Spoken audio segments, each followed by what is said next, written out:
स्वयंपाक करताना आज काय बनवायचं हा पडलेला सर्वात मोठा प्रश्न असतो। आज आपण बनवूया भरलेली वांग्याची भाजी। तर सर्वात आधी वांगी स्वच्छ धुवून ते चिरून घ्यायचे, त्यानंतर शेंगदाण्याचा कूट घ्यायचं, त्या कुटात सर्व मसाले एकत्र करून ते मिश्रण एकजीव करून घ्यायचं। मिश्रण भरताना व्यवस्थित भरा, जेणेकरून सर्व बाजूने व्यवस्थित मिश्रण लागेल असं। नंतर पुन्हा वांगी परतताना सर्व मिश्रण निघून जातात, असं काही व्हायला नाही पाहिजे, म्हणून तेवढी काळजी मात्र नक्की घ्या। तर सर्वात आधी कढईत 2 चमचे तेल घ्या, तेल चांगलं तापू द्या। तेल चांगलं कडकडीत गरम झाले की त्यात बारीक केलेला लसूण टाकून घ्या, सोबतच बारीक चिरलेली कोथिंबीर पण थोडीशी टाकून घ्या। कोथिंबीर ऑप्शनल आहे, नाही टाकले तरी चालते। लसूण चांगला लाल होईपर्यंत आणि खमंग वास सुटेपर्यंत चांगला परतून घ्या।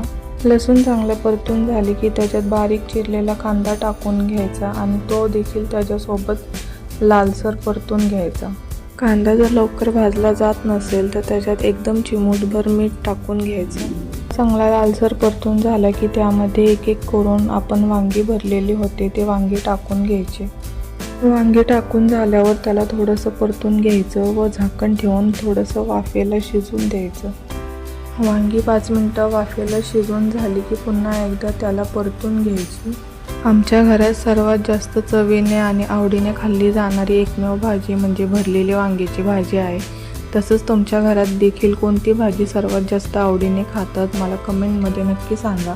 त्यानंतर त्यामध्ये उरलेला सर्व मसाला टाकून घ्यायचा व तो देखील चांगला परतून घ्यायचा व त्यानंतर त्याच्यात आपल्याला गरजेनुसार पाणी ॲड करायचे। पाणी शक्यतो गरमच वापरा, ज्याने मसाल्याची चव जाणार नाही। त्यानंतर भाजीला एक उकळी आल्यानंतर त्याच्यावर झाकण ठेवून कमीत कमी 5 ते 10 मिनिटं त्याला चांगलं वाफेला शिजू द्या। तर अशा प्रकारे तयार झाली आहे आपली साधी सोपी व घरगुती सर्व साहित्यांनी बनलेली भरलेली वांग्याची भाजी। जर रेसिपी आवडली असेल तर लाईक आणि सबस्क्राईब करायला विसरू नका। धन्यवाद।